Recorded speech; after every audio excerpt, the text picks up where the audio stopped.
Yo, what's going on, everybody? We are looking at a 3v3 VOD review today. We have, I think, WMP, which is a comp I play mainly on my warrior. Um, and they are versing, I think, firstly, a Ret disc, and then a WSP at around the 1500 mark. I think this is EU as well. So, on the trend of everything, I think the 1500 EU bracket seems to be very, very competitive, right? Very, very competitive from what I've seen.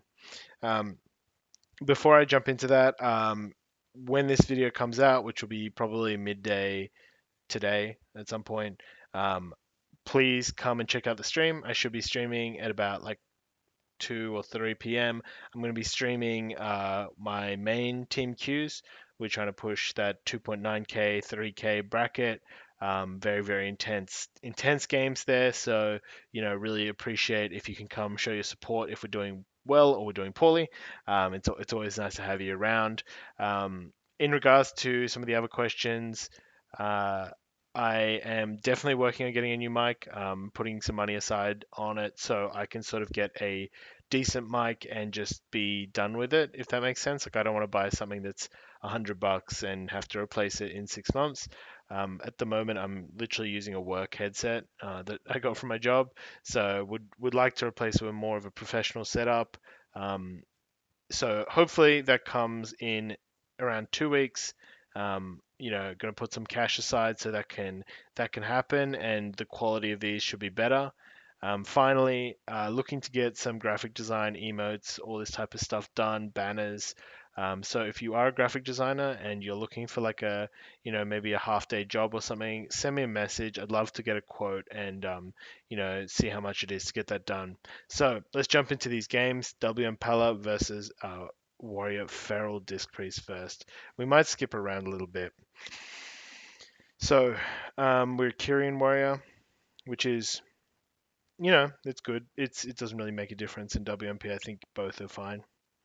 And this is an interesting comp. I haven't really seen a Ret Feral too often. So here's a bit awkward. I feel like you should just go out or you don't go in. Like, don't kind of stand there awkwardly. I like this opener. You get the bubble. The shatter is good. You're taking a lot of damage though. Yeah, this is fine. This is all fine.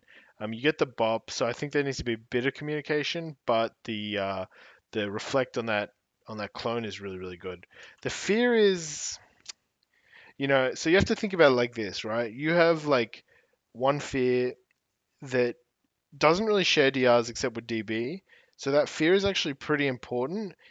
And I think the go was kind of over. Like you guys traded pretty well into the Rets wings. So and you had the Ring of Frost. So maybe you need to improve your communication on when you're going to fear and don't just press it because it feels like you have to press it. It looks a bit like a panic fear there. We get stunned here. We can't let the druid get rees like that. So when the druid's kind of just like messing around and is trying not to hit anyone, just get a heroic throw on him. Check the macros guide to see that. I like the swap on the druid. You get the bop here. We blade storm into it. I don't know if that was before or after, but it's not that good. We get cycloned here. We trinket it. I don't think you needed to trinket there. So when you're considering whether to trinket, you have to really think like what's happening, right? Um, your team's pretty good right now. Like they're all full HP. Uh, I don't like you could intervene here, I guess, and you don't really have a go anyway. Like you have this sphere, but I think you're. I mean, I guess if the mage gets a poly, it's good, but it's pretty risky, right? Because these guys do a lot of damage. We're trading here, so well, your mage gets a poly on the feral, which is interesting, to the least. This is nice. We got to be a bit careful with our spears, right? Stun and then spear. If you're not confident, you're going to get the spear. Especially when somebody's moving around, you can't get a slow on them, like a freedom. We get him really, really low here. He's kind of topping himself. So if you look at your pally right now, they're kind of really disorganized. But this feral is just on top of your mage. So at this point, when the feral's like spamming clones like this and really controlling the game, you do need to swap him and just start to stop those clones so he can't just jump out of form constantly. So I would have probably intervened your mage here.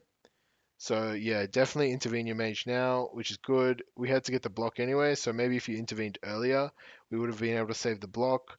I think your mage has a bop as well. So, your team as a whole needs to communicate what defensive is next, right? You can't really be like sometimes it'll happen where you'll bop and like you'll sack and ice block. Like that even happens at 2950 MMR, right?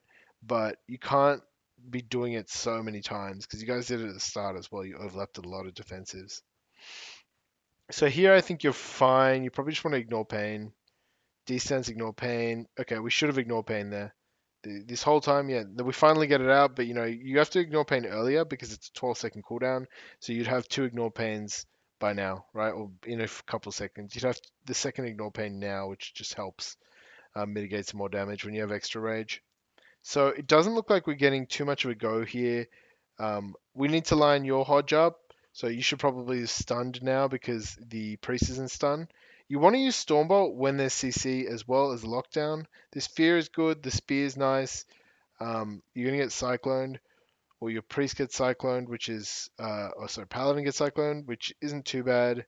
So here we want to ignore pain. Yeah, we get it out. The first reaction should be ignore pain because I'm pretty sure it's off the GCD as well. The Blade Storm's fine. We probably wanting to sweep on that, even though it's defensive. Um, Here, like you're in a lot of trouble, and you could have just leapt, and I think the footage just ends there. So that's did you get you killed something, I guess. Let me have a look at that again.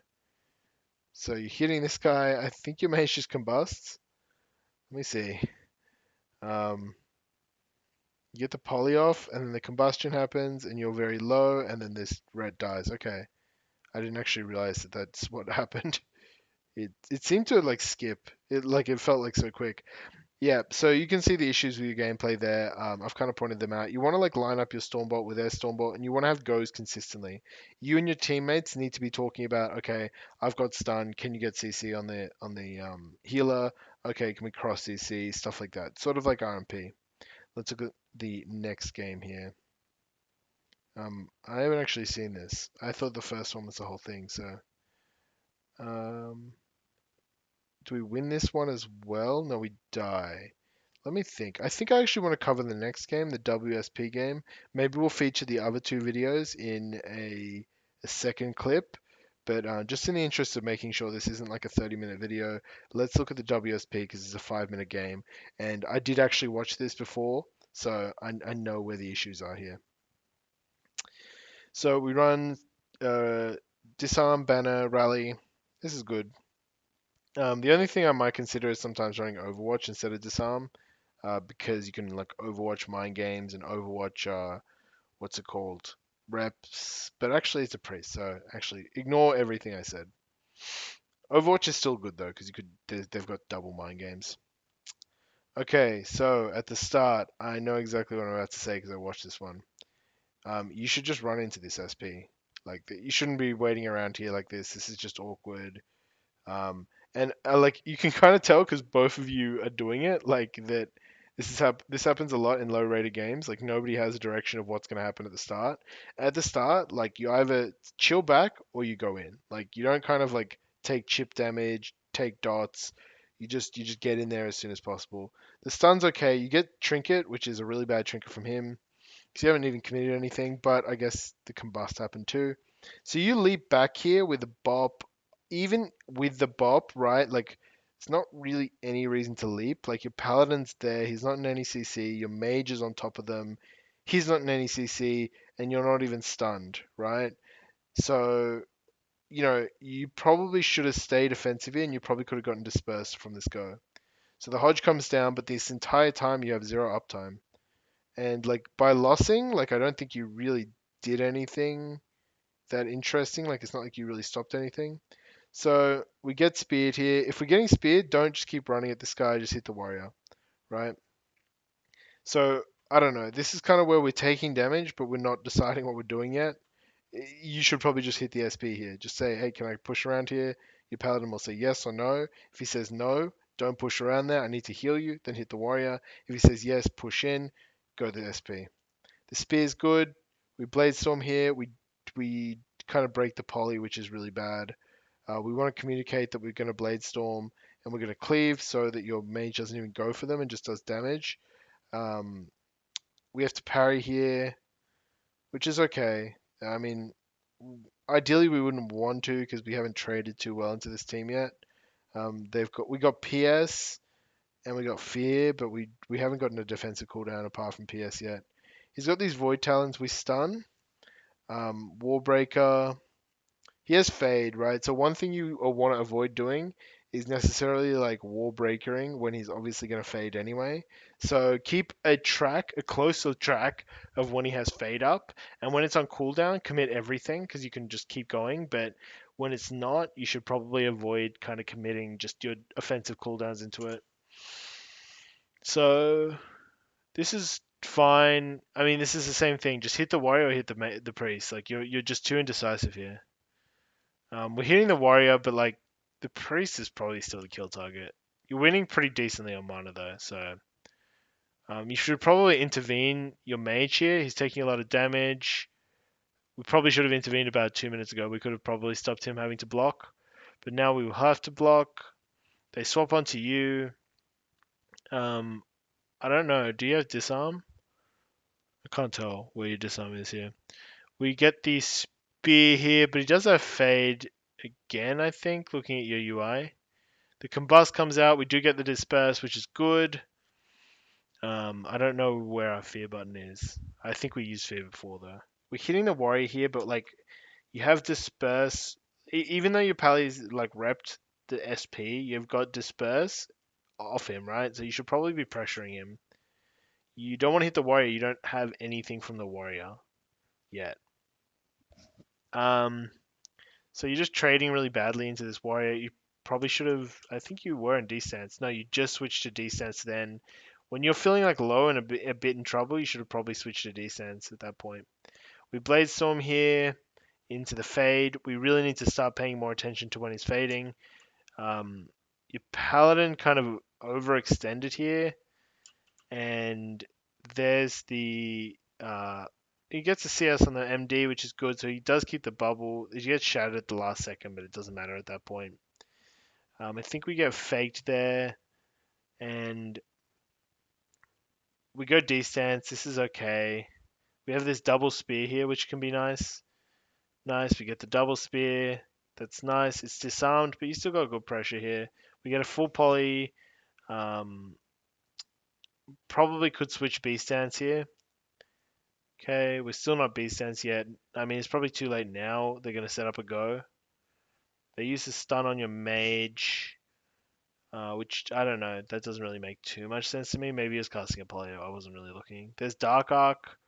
So when they have Dark Arc, you probably don't want to push in like this. This is one where you might want to line, because you're not really getting much from pushing in on them. We get this triple fear. This is really, really nice. He's still got no disperse, which is good. This comes out. We banner. I don't know what we're bannering because your paladin's repped. So your paladin got the rep on the priest. Maybe this fear from the warrior. Yeah, maybe. I'm gonna think it's that. Maybe it's offensive as well to stay on them. I do that sometimes as well. This guy's really, really low. Let me see here. You get disarmed. So you have trinket here as well. So you probably could have trinketed that. You just kicked him as well. Like sometimes it's not bad to trinket disarms if it means you're gonna get a kill. These polys, man, like I don't know. You guys need to better idea of who you're hitting. It feels like you guys are on two different pages. You're getting really, really low. We rally, Blade Storm. There's mind games on you. This is parry probably, unless you're pally sacks. This was probably parry. This was probably parry earlier as well, just so you can mitigate more of the damage. But it's kind of good because he PIs into the parry, so. We only have a couple seconds of parry left, so now we're on no parry. Uh, you can use your intervene to line as well and pull them back, but they're almost They are completely So all you need to do here is not lose, which means you should be playing pretty defensive, maybe pulling back. You don't need to make this play whatever you're doing right now when you're swapping. Like this, there's no need for it because he's on 8k mana and you have like 50%. You get stunned, disarm, and we hodge. It's not looking too good. I don't even think he has a mana to dispel the Hodge. We get hit with a Mind Games. Um, and we have so much stuff coming up. And we had Spell Reflect up. Like, you probably should have just Spell Reflected at the end and just feared and pressed every single one of your buttons until that rally comes up, and then you can rally and you're probably safe. So let's think about that game for a little bit, guys. Because this game is more interesting than the first one. The Warrior Feral one, I think, was clear what your mistakes were, but they were also not an optimal comp. Whereas this one, you're versing a pretty good comp against like you having a good comp too. So you didn't really commit to anything. I feel like the goes were a bit meh. The synergy between you guys was a bit off, and I feel like your biggest issue right now as a team is your target calling. So against SPs, you can literally go the SP the entire game, right? There's almost never any reason to swap off the SP. Effectively, you had won the game because this Disc Priest was completely right? And he had not really any defensives left. So if you just kind of chilled, called, asked for your Paladin whether you can push in, and then played aggressive, but like popped your defensives earlier, maybe, try to weave around that pillar so you're not getting stuck, you probably would have been fine. Instead, you kind of like half-assed it behind the pillar, didn't use any defensives, wasted a leap to go back when they can still cast on you, and then you were kind of like they needed you to do that for them to win. It's very, very hard for them to win if your Pally, when he's at that much mana, stands 40 yards away, your mage farms another combust and just combusts on the Disc Priest. You combust, you like sharpen Bladestorm and he combusts, and the Disc Priest has 0 mana. He can't keep this up. But instead, I feel like you guys played way too aggressive when you didn't need to, when you'd already like sort of satisfied your win condition here, which was the mana game. So hopefully this was useful. If you have any more VODs that you want to send in, I'm really enjoying the threes VODs. So, big preference to threes. Check the Discord in the link below. And again, check out my stream if you're around and you have some time. And if you have any spare change, feel free to subscribe if you've been enjoying the videos on Twitch. And obviously, it's much appreciated on YouTube too. All right. Thanks, guys. Peace.